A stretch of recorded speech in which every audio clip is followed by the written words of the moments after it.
Let me tell you, nothing about that day felt ordinary, not for me, not for those kids, and definitely not for the woman who changed everything I thought I knew about family, loss, and hope. You ever walk past something so small, it should be forgettable, just a couple of kids, a cheap toy, a cold park bench, and realize much later it was the start of your real life? Yeah, that happened. It was one of those sharp autumn mornings in Central Park, where the air has a way of making you feel like you've missed something important.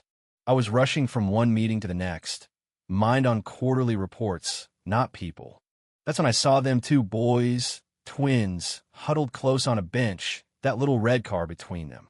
I mean, it wasn't Mooch a bit scuffed, missing some paint, but the way they handled it, you'd think it was made of gold. I remember one of them, Mason. I'd learned later, rolling the car between his hands, whispering something to his brother, Andrew. They looked up at every person that passed, hope written so plain on their faces it hurt to see. "Excuse me, sir, would you like to buy our car? It's really nice." Their voices barely reached me over the noise of the city. I almost kept walking. Almost. You know that feeling when you realize someone's desperate but still proud. That was them. They'd been at it all morning, getting ignored, pitted, brushed aside. And still, they didn't give up. When I finally stopped, I asked how much. The boys glanced at each other, nervous. "Whatever you can give," Mason said. "Our mom's sick. She needs medicine. We're trying to help. Let me back up a sec.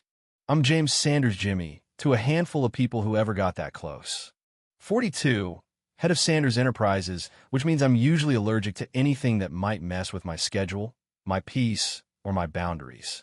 But there was something about those kids, some look in their eyes, the way they held themselves, that went right past all my defenses.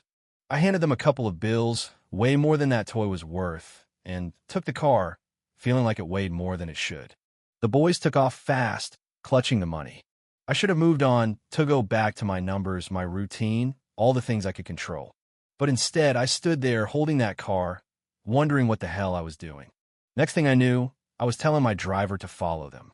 Yeah, that happened. We drove to the edge of the city, past neighborhoods I'd never given a second thought. The boys disappeared into this old apartment building, windows cracked, paint peeling, the kind of place you only notice when you're looking for a reason to count your blessings. Something in me shifted. I followed them up 4 flights of stairs, right to a door where you could hear Hope holding on by its fingernails. Inside, I found their mom, Emily Millerling, on a mattress, skin hot with fever, breath shallow. The apartment was worn but spotless, every corner saying they'd done the best they could with nothing. Mason and Andrew flanked her, worry and love painted in every move. They told me she'd been sick for weeks, and the fear in their voices was too old for their years. "We can't afford a hospital," Andrew whispered. That hit me hard. I made a choice right then. "I'll take care of it," I said. "You already paid Mewith the best car in the world." I scooped up Emily, the boys trailing close, and drove them straight to the hospital. In the ER, everything happened fast. Doctors, nurses, paperwork, questions.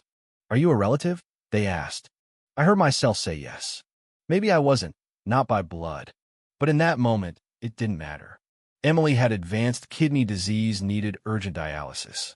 I signed the forms, unlocked my insurance, and the world shifted beneath my feet. While Emily was in surgery, I sat with the twins in the hallway, watched them fight sleep and fear, saw how much they clung to each other. "Is mom honadi?" Andrew asked. "No," I promised, even though I didn't know for sure. But I meant it. I was all in. When it was clear she'd survive, the next problem was obvious. The boys had nowhere to go. I couldn't let them return to that cold, empty apartment. "You'll stay with me," I said, surprising myself as much as them. My house was big, cold, filled with things but not with life. The first time they saw it, their eyes went wide at the chandeliers, the art, the endless halls. But they didn't act impressed for long. Kids adapt. They just wanted their mom safe. Let me tell you, Mrs. Sanchez, my housekeeper, was less than thrilled at the surprise guests. But she's got a heart bigger than my bank account. She adjusted. We all did. The twins discovered rooms I hadn't entered in years. The house, for the first time, felt awake.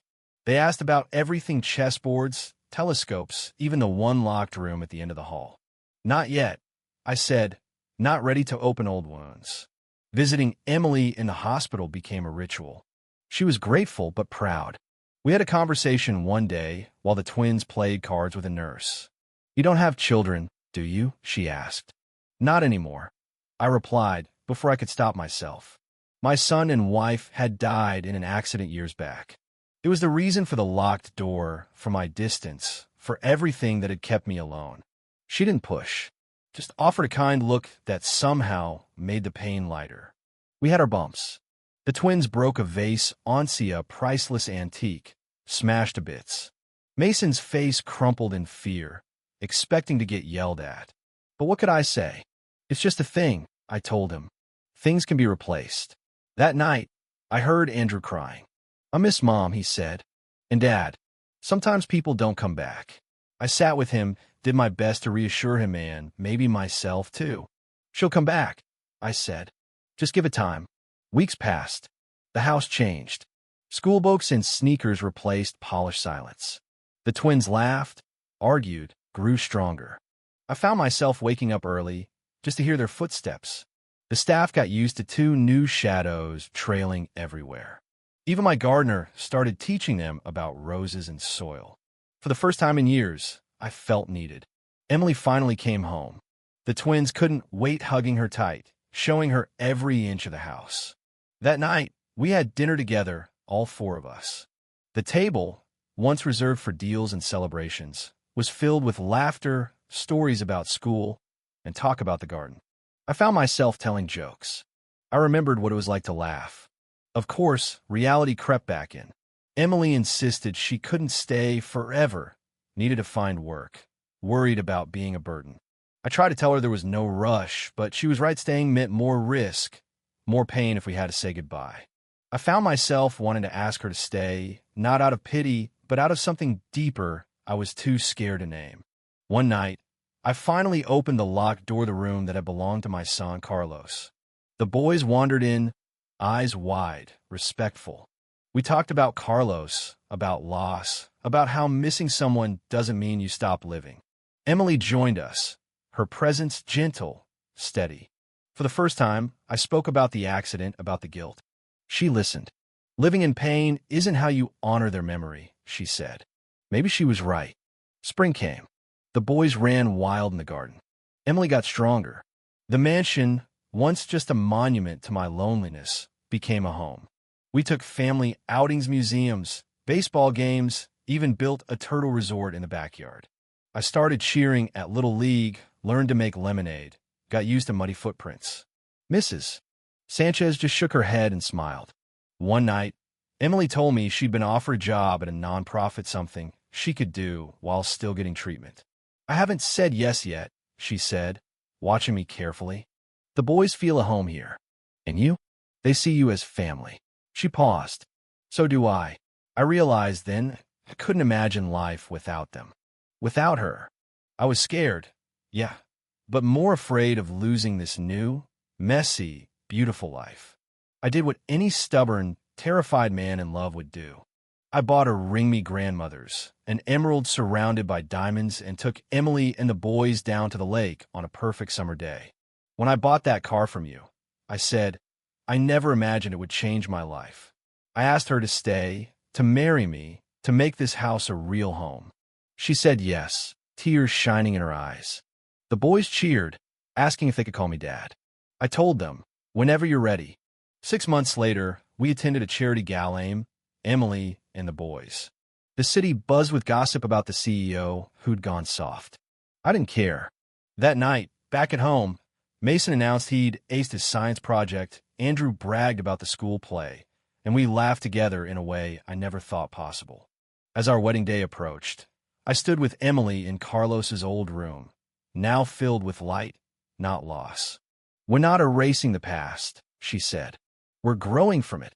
The house, the garden, even the staff, all of it changed by love." On the day we renewed our vows under a flower arch, surrounded by friends and the sound of the twins' laughter, I finally understood. Second chances don't come easy, but when they do, you grab them with both hands and never let go.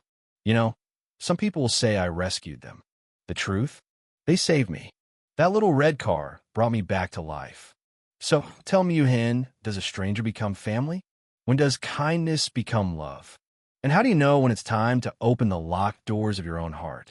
Let me know what you think, because stories like ours don't end, they just invite you to start your own. If you believe in second chances, or if you think I made the right call, drop your thoughts below. Let's talk about what makes a family and whether we ever stop needing a little hope.